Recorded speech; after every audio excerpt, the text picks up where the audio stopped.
Hello, everyone, and welcome back to another day of going and reading the Bible, trying to find hope through faith.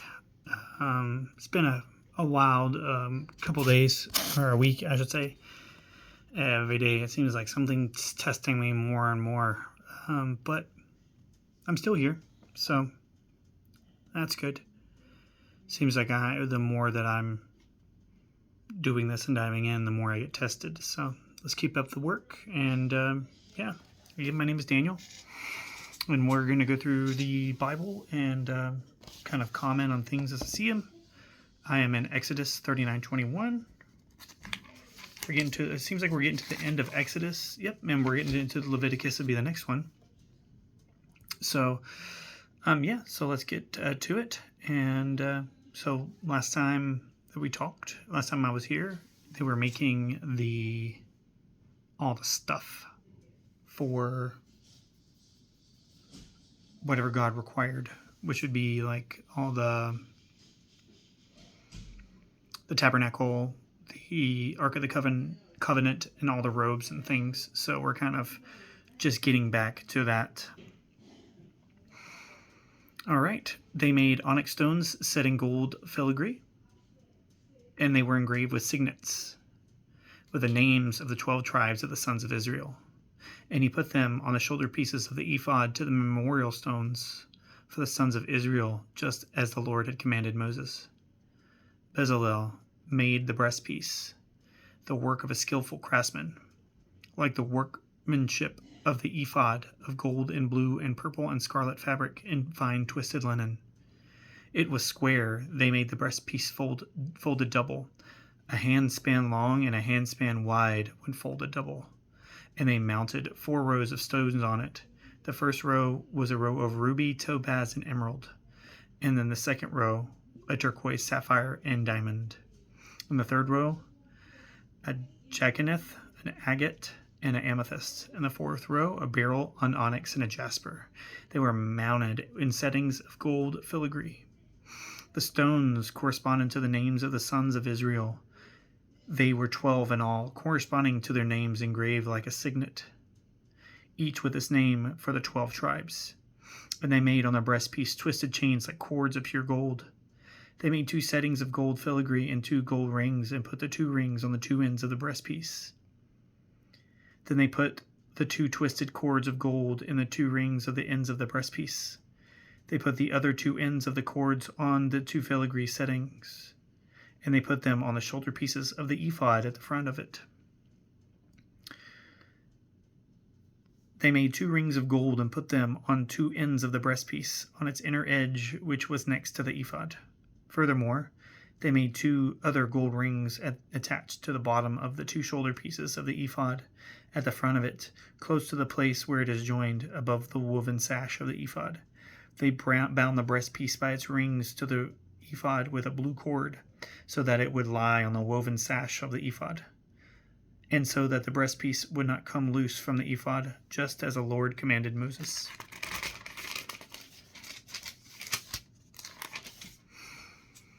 Then Bezalel made the robe of ephod of woven work, and all of blue.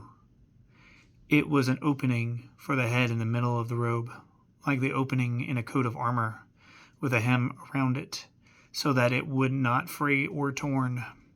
be frayed or torn. On the hem of the robe they made pomegranates of blue, purple, and scarlet fabric and fine twisted linen. They also made bells of pure gold, and they put the bells between the pomegranates around the hem of the robe. A bell and a pomegranate, all the way around the hem of the robe, for service and ministering, just as the Lord commanded Moses. And they made tunics of fine woven linen for Aaron and his sons, and the turban of fine linen, and the ornament caps of fine linen, and the linen undergarments of fine twisted linen, and the sash of fine twisted linen, and the blue, purple, and scarlet fabric, the work of an embroiderer, just as the Lord commanded Moses. They made the plate of the holy crown of pure gold, and wrote on it an inscription like the engravings of a signet, "Holy to the Lord." They tied a blue cord to it to fasten it on the turban above, just as the Lord commanded Moses. Thus all the work of the tabernacle of the tent of meeting was finished. Finally, It's a lot. I wonder how long it took. Thus all the work, okay.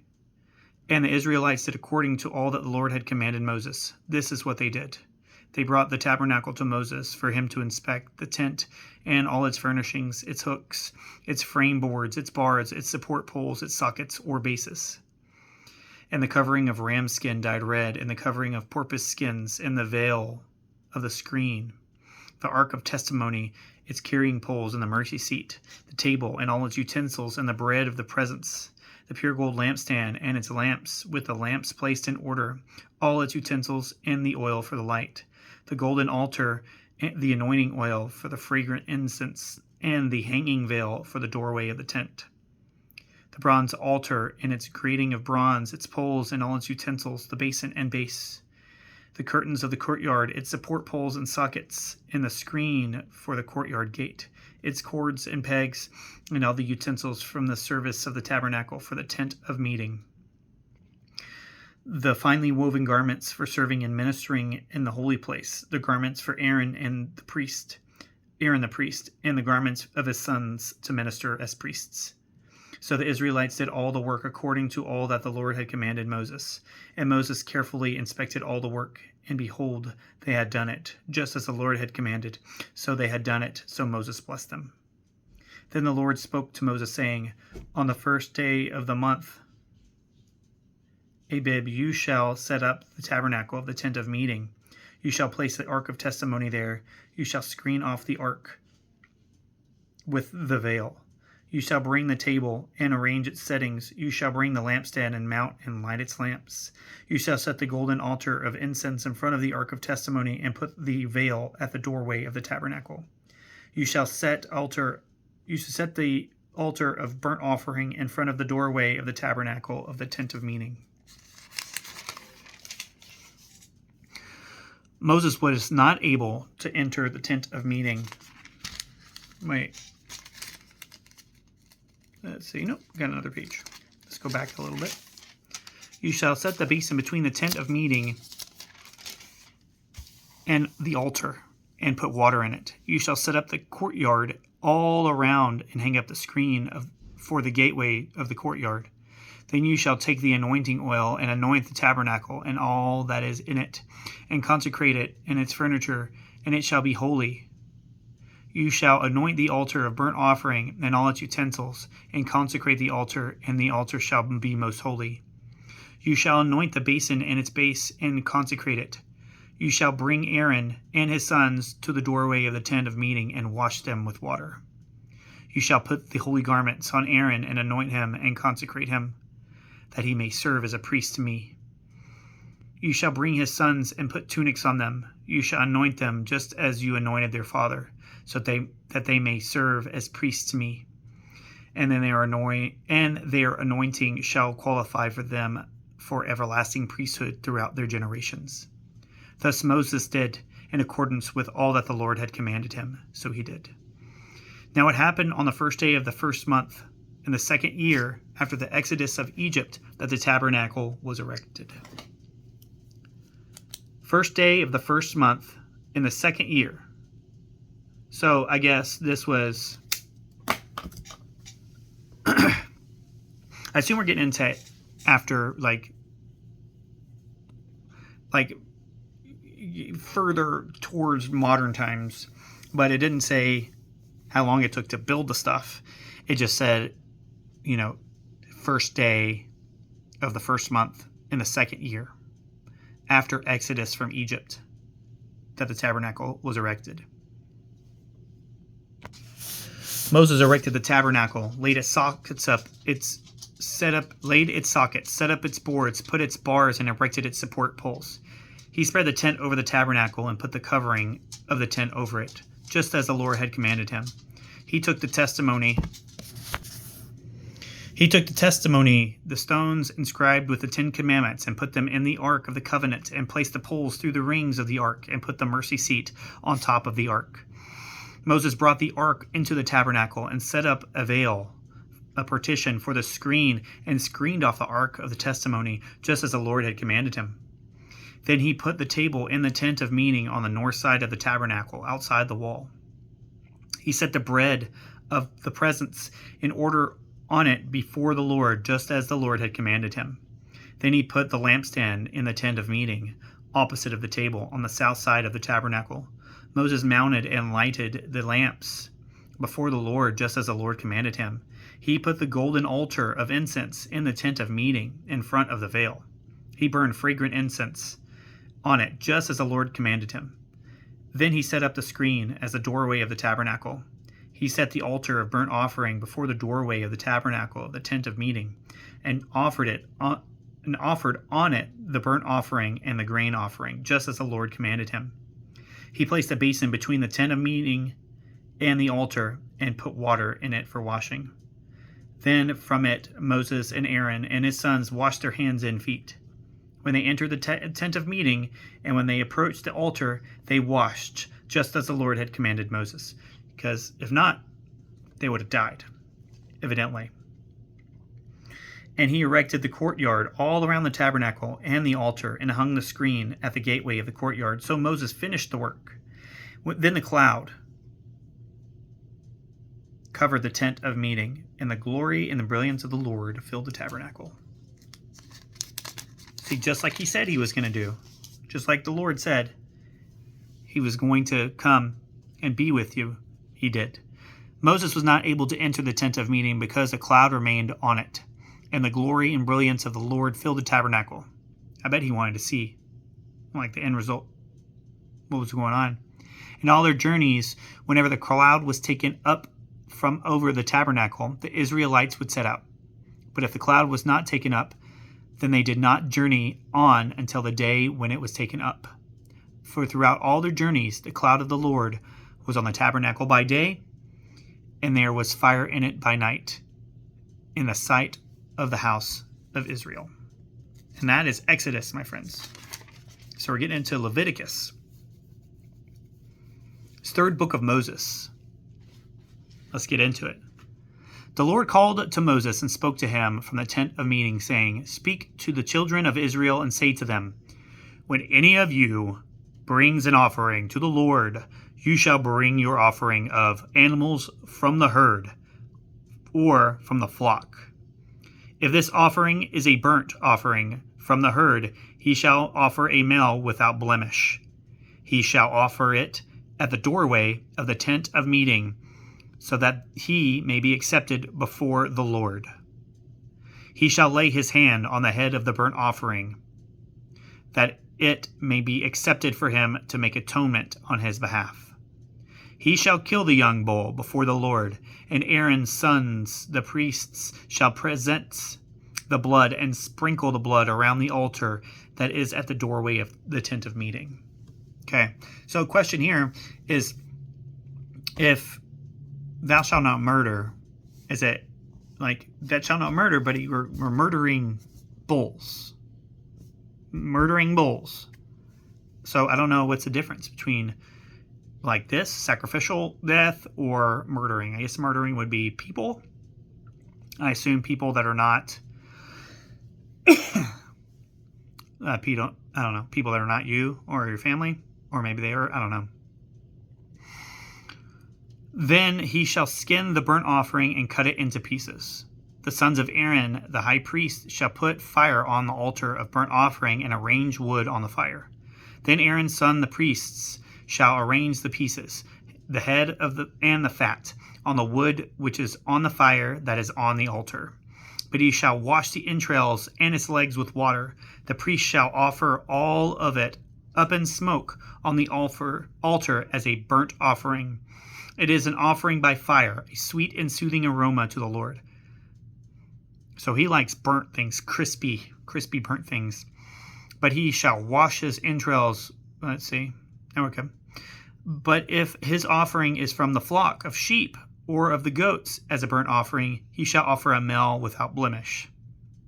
He shall kill it on the north side of the altar before the Lord, and Aaron's son the priest shall sprinkle its blood around the altar.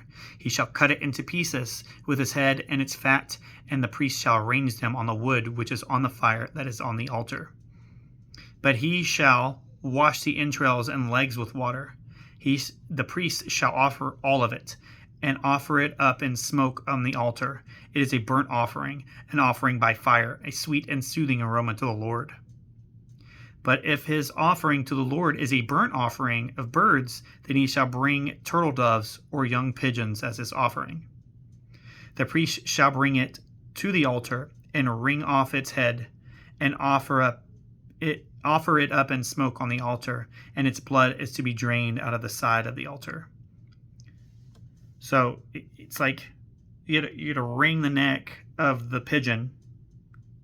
That seems graphic, but I guess it's the way he wants it done.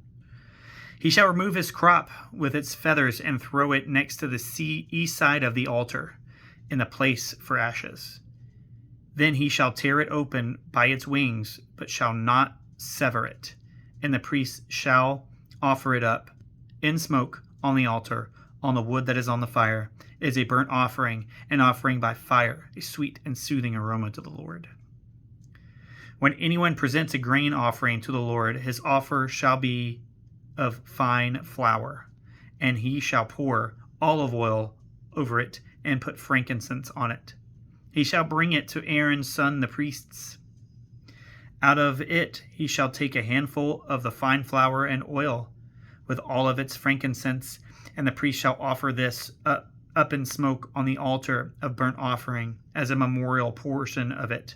It is an offering by fire, a sweet and soothing aroma to the Lord. What is left of the grain offering belongs to Aaron and his sons. It is at most holy part of the offerings to the Lord by fire. So we're still like getting into the sacrificing and the offering up. Hopefully everything works out. When you bring an offering of grain baked in the oven, it shall be unleavened cakes of fine flour mixed with oil, or unleavened wafers spread with oil. Yeah. If your offering is grain baked on a griddle, it shall be of fine unleavened flour mixed with oil. You are to break it into pieces, and you shall pour oil on it. It is a grain offering. Now, if your offering is grain cooked in a lidded pan, it shall be made of fine flour with oil. When you bring the grain offering that is made of these things to the Lord, it shall be presented to the priest, and he shall bring it to the altar of burnt offering. So, what I'm seeing is you can bring offering of grain baked in the oven. It shall be unleavened cakes, unleavened, and then unleavened with the cakes on the griddle, baked on the griddle. But if it's in a lid pan, it doesn't have to be unleavened. That's what I'm seeing right here. Is only commanded to two, but not the third one. Excuse me. When you bring the grain offering, it is made of these things to the Lord. It shall be presented to the priest, and he shall bring it to the altar. The priest shall take from the grain offering its memorial portion and offer it in smoke to the altar. It is an offering by fire, a sweet and soothing aroma to the Lord. What is left of the grain offering belongs to Aaron and his sons. It is a most holy part of the offerings to the Lord by fire. No grain offering that you bring the Lord shall be made with leaven. There it is. It's right there. For you shall not offer up in smoke any leaven, which symbolizes the spread of sin, or any honey, which, like heaven, is subject to fermentation, in any offering by fire to the Lord. As an offering of first fruits, you may offer them, leaven and honey, to the Lord, but they shall not go up in smoke on the altar as a sweet and soothing aroma. So you can give leaven and honey, but you just can't burn it. You shall season every grain offering with salt, so that the salt of the covenant of your God will not be missing from your grain offering. You shall offer salt with all of your offerings. If you bring a grain offering of early ripened things to the Lord, you shall bring fresh heads of grain roasted in the fire, crushed grain of new growth, for the grain offering of your early ripened things. You shall put oil on it and lay incense on it. It is a grain offering. The priest shall offer up in smoke its memorial portion, part of the crushed grain and part of its oil, with all of the incense it is an offering by fire to the Lord. Now, it almost had me going for, I was like, wait a second. But no, you can't. He doesn't want any leavening, but you can't offer it you just can't burn it. That's good to know. It's not a burn offering. It's a grain offering. It's great. Anyway, so it's good to know. He's got the tabernacles built. All the things are there, and now they're getting ready to start doing some preaching. Hopefully with all those people, the hundreds of thousands of people that are there, hopefully they can get some good information and good word. Until next time, guys, thank you so much for coming to see me. Please comment and have a like. Have a good day.